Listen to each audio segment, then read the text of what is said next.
Story 1. I worked at a movie theater. It was a weekday morning, so usually pretty slow for us. Went in to clean a showing of The Hateful Eight. There were only 2 people in the theater, one in the very back and one towards the front. Walk in to clean the theater, see the guy up front. Figure he was sleeping, it happens sometimes. Say a couple things to see if he'll wake up. He does not. Get spooked and call my manager. Manager shook him a couple of times, realized something was wrong, and called the police. Dude was dead. Story 2. Popular forest in my region. Me and my few friends cut through it walking home after school. One of them screamed, followed by another scream, followed by my frozen shock. Poor dude himself. The flies and the noises they made still itch my brain. Story 3. Leaving my house for a quick errand, I briefly noticed an elderly lady parked on the side of the road. When I returned, her car was still in the same location, and as I looked closer, she appeared unconscious. So I stopped, but her doors were locked, so I dialed 911. It was determined she had passed away. This occurred when living on Lake Lanier in North Georgia. Story 4. A buddy of mine skipped school one day to go fishing. He thought his fishing line was caught on debris, but as he reeled in, a human hand surfaced. He called the cops, and they yelled at him for skipping school. Story 5. Yes. When I was 11, I woke up and was looking for my mom. I couldn't find her anywhere. I walked to her side of the bed, and she was dead on the floor. That was in 1992. She was 27. I'm 43 now. My hardest birthday was 28. I felt so young, and my life was just picking up.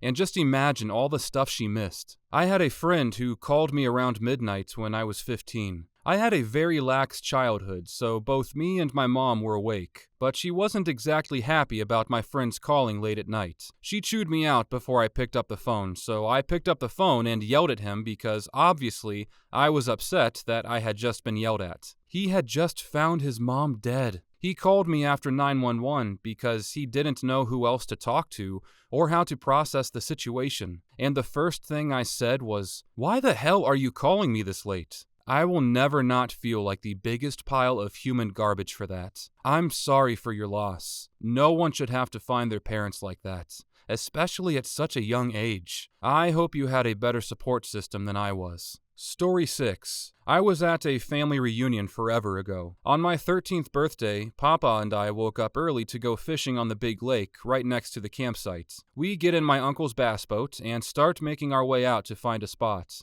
Eventually come across a jet ski, with the front end and handlebars all f***ed up, floating amongst some rocks. I will never forget it. We both immediately looked at each other, and we knew what we were going to find. We didn't say a word, just took the boat over to the rocks, and sure enough, there's a guy face down in the water and the rocks, obviously dead. We called the cops and waited so they could find him easier. They showed up maybe 20 minutes later and pulled him out. Whole front of his head was just f***ed. Apparently he was drunk and riding his jet ski fast as hell the night before and smashed into the rocks head on. Poor dude. I think he was in his 40s if I remember right. We fished all morning and didn't say a f***ing thing. Didn't catch either. Story 7. There's a creek in my city, and suitcases were thrown back there. Someone opened one, and it was arms. They had been sawn off. There were more suitcases, and more body parts. A whole person had been dismembered with a meat saw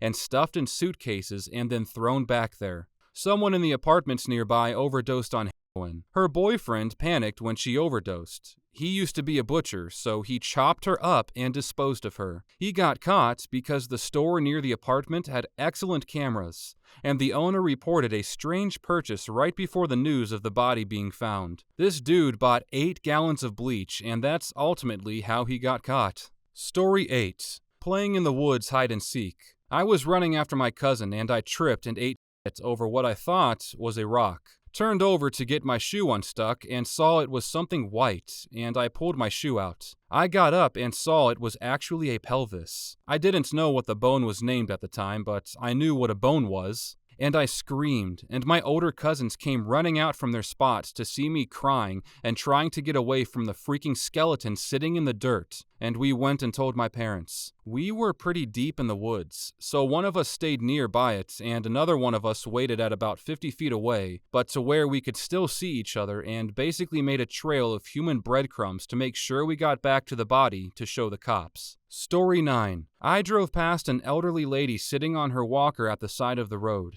Half an hour later, driving back again, she was still there in the middle of winter. I pulled over and went to check on her, just as she took her last breath. Someone else stopped, and we did CPR until paramedics arrived. So I guess technically she wasn't dead until they pronounced her in the back of the ambulance. Story 10. When I was 14, my father had a heart attack at home. The paramedics could not help anymore. He died that Thursday at about 6 or 7 p.m. When the paramedics had left, I entered my parents' bedroom. I guess I wanted to get some stuff from there. I saw my father's corpse lying on his bed covered with a blanket. That day, I lost my dad, saw him dead, and found out that paramedics leave the corpse where it died. And I learned what dead silence means and what it feels like. Story 11. Walked out back one morning to let my dogs out. It was early, so it was pretty cold out. I took over, and I see my neighbor sitting in a lawn chair in his yard. I get closer thinking he might have fallen asleep or something the night before, and it was just too cold to be chilling there. As I got close, I saw he wasn't moving, and then I saw a puddle of blood next to him. Then I see the shotgun. He shot himself in the chest. He was an older guy, former cop, who lost his wife like a year prior. He may have gotten some bad medical news himself shortly before he did it. It was absolutely surreal. Story 12. My youngest sister would babysit for the woman at the end of our block. She was a divorced woman with 2 kids. The ex-husband hadn't heard from her for a few days and came by her house to no answer. Came to my house to see if maybe the kids were there with my sister and if she had an answer why he hadn't heard from his ex-wife. Sister wasn't home, but he and I went to the house. Knocked a few times, and then he just went to open the front door. It was unlocked, and her body was in the living room. She was dead, and her children were kidnapped by her then boyfriend. The ex-husband was rightfully shocked and terrified, immediately called the police and reported as much info as he knew. My little sister had to answer some questions about the boyfriend and help give a description of the vehicle type. Just basic stuff. I think they caught the boyfriend in San Antonio if I remember correctly. Couldn't find the article about it online. Story 13. I was with my then friend, later my wife, who shared a penthouse in Boston with her brother. We went out onto the deck one Sunday morning and saw a sweater draped over the railing. 23 floors below was a guy who had jumped. He hit the ground so hard that his shoes exploded from the force. Police came and interviewed us, and we went on with our day. Very sad. Story 14. This was my housemate back in November. We'll call him Charlie, 31 male. It was 2 days before his 32nd birthday. It was a very traumatic day. We lived in a house with a mother and son who had a huge family wedding that weekend, so they were away with family functions. We also lived with a very old blind dog who had accidents daily. Around 10 a.m. that morning, a little after I woke up, I was cleaning up after the dog in the back room. I looked out to see Charlie in a patio chair with a blanket. I noticed he was sitting with his head low to one of the armrests. For some reason, I think my instinct knew he was dead before my reasoning could compute it. I know this sounds irresponsible, but I told myself he was just sleeping because I was just talking to him around 1 to 2 a.m. about what he wanted to do for his birthday. I also had never seen a dead body before. I told myself I would check up on him in 30 minutes to an hour because I didn't want to wake him up. He worked 2 jobs and 80 hours a week at least, so I thought he could use the sleep. About an hour later, I was going out to get some breakfast. I went out to wake up Charlie so he could keep an eye on the dog. I yelled his name a few times, and he wasn't responding. As I walked closer, I noticed his eyes were open. I put my hand on his shoulder to try shaking him, but again, I received no response. I put my hand on his neck for a pulse, and I did not need to be a medical professional to know he'd been gone for hours and hours. Charlie probably passed in the early morning. He was almost as cold as the air. It was singularly the most horrific thing I've ever seen with my own eyes. I remember running inside and staring at him without blinking through the back door in terror and nausea for 2 to 3 minutes. I called 911, and within 90 seconds, emergency responders were in my backyard. A friend from the neighborhood came over to help me wrangle what seemed like 18 police officers, firefighters, EMTs, and medical examiners. The autopsy came back with 100% fentanyl. I knew he was an addict, but I had no idea he was using fentanyl.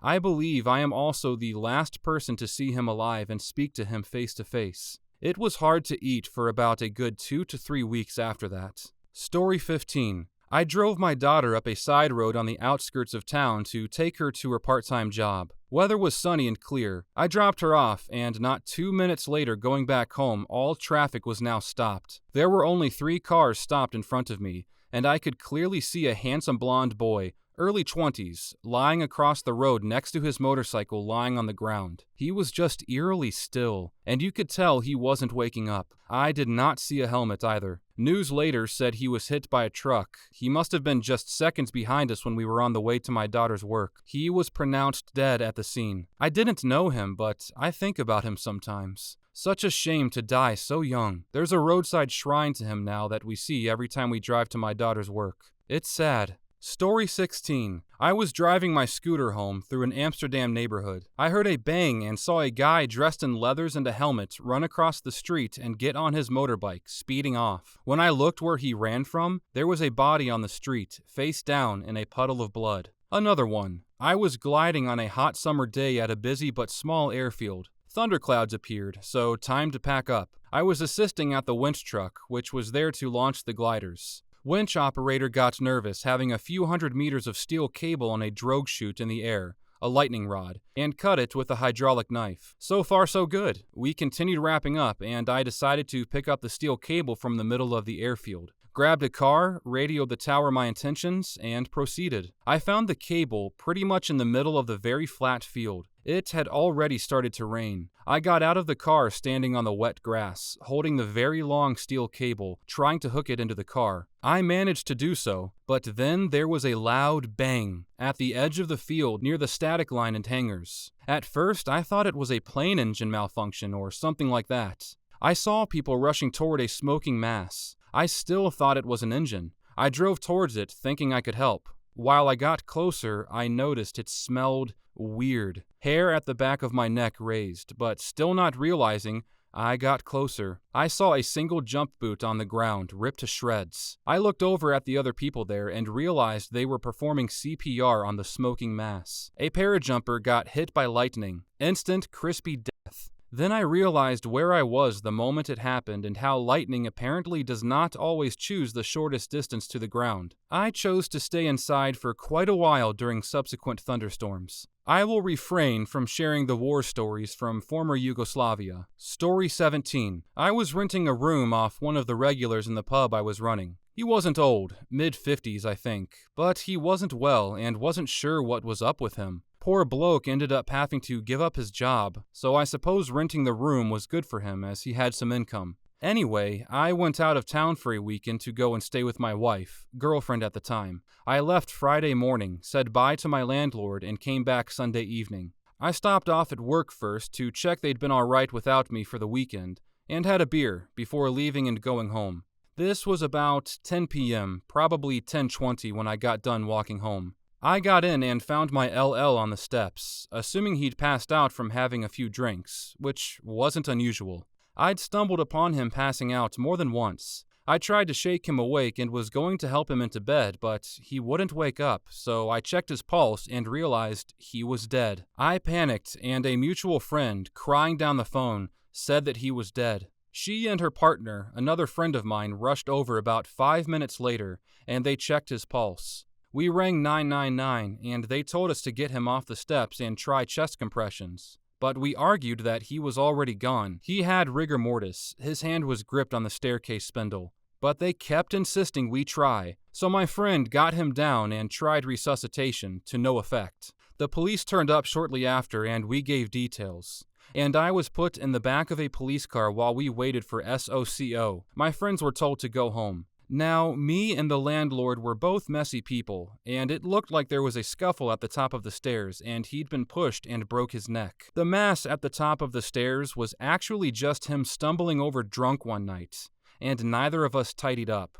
Anyway, SOCO eventually turned up and determined he hadn't broken his neck. They weren't happy we'd moved him off the stairs though, despite being told to do so. They then said they were locking down the house, and all I was allowed to take were my phone and my work keys, until his next of kin could let me in, as there was no tenancy agreement or anything saying I lived there. They took me to my parents' house, which must have been about 5 a.m. at this point. A week later, I found out he died of pneumonia after passing out. Story 18. One day my mom called and said my 89-year-old granddad wasn't answering his phone. I lived closest and I could check on him. I did, and he'd passed away the night before. He was in his easy chair with the phone in his hand where my dad had talked with him the night before. Not a bad way to go, but I was hoping and wishing he might have been outside gardening. Not really a surprise, but still a shock. He was the best. Story 19. This was in the neighborhood of 25 years ago. Went for a day hike a couple of hours away from my apartment. I was on a rarely used unofficial trail that connects two trail systems, and I saw a patch of color that didn't look right in the undergrowth a few yards away. I walked over to check it out and quickly realized I was looking at a sweater. Got a few steps closer and turned right the f*** around when I saw a skeletal-looking hand sticking out of it. I was involved in a lot of not particularly legal shit back then, so I made an anonymous call to the state police from a rest stop payphone on my way home. A friend of mine had family ties to law enforcement in the area, so I asked him if he could find anything out for me months later. Turned out to be a woman who was murdered by her husband shortly after they moved to the area. Story 20. This just happened 3 days ago. Me and my friends were on vacation in Germany. We went to a really big castle on a hill, surrounded by a wall. Behind the wall, everything was 50 meters lower. We were walking around the castle when a friend of mine stopped and asked me if I could come take a look because he saw something odd. We looked down and we saw the body of a woman. At first I thought maybe she was just unwell or sleeping, but looking better, you could see her hips were placed weird, and her neck as well. After a while, it was clear the person had passed away. Since it was 50 meters below us, we couldn't reach her. Some people called the police, and then we had to go. The day after, we checked the news and saw an article about a dead woman that was found near the castle. They're investigating if it was suicide or something else. We don't really have a clue what happened, if she fell from the wall or if she was walking below and something fell on her. To be honest, the view of seeing someone dead is really weird. Some of my friends were really disturbed by it, which I understand. The rest of the day was not very fun. Story 21. I work as a paramedic, so I usually find dead folks a couple times a week. One that really caught me off guard, though, was when we responded to a call for a cardiac arrest. The job text came over as "Caller states her neighbor is dead." Sounds reasonable enough. We arrive and find an elderly lady wringing her hands in front of her neighbor's door. She explains that he didn't show up for tea this afternoon, therefore he's dead. We roll our eyes and knock on the door. There's no answer, and our department policy states firefighters have to break down the door to confirm that he isn't dead inside. The firefighters arrive and don't want to take the door because it's an iffy call at best. After much back and forth, a police officer agrees to get boosted through the window. He gets in, comes to open the front door, and announces, "Yep, he's dead." The neighbor says they've had tea together every day for the past 40 years, and she told us so. My partner and I were just dumbstruck at how sure she was and how right she was.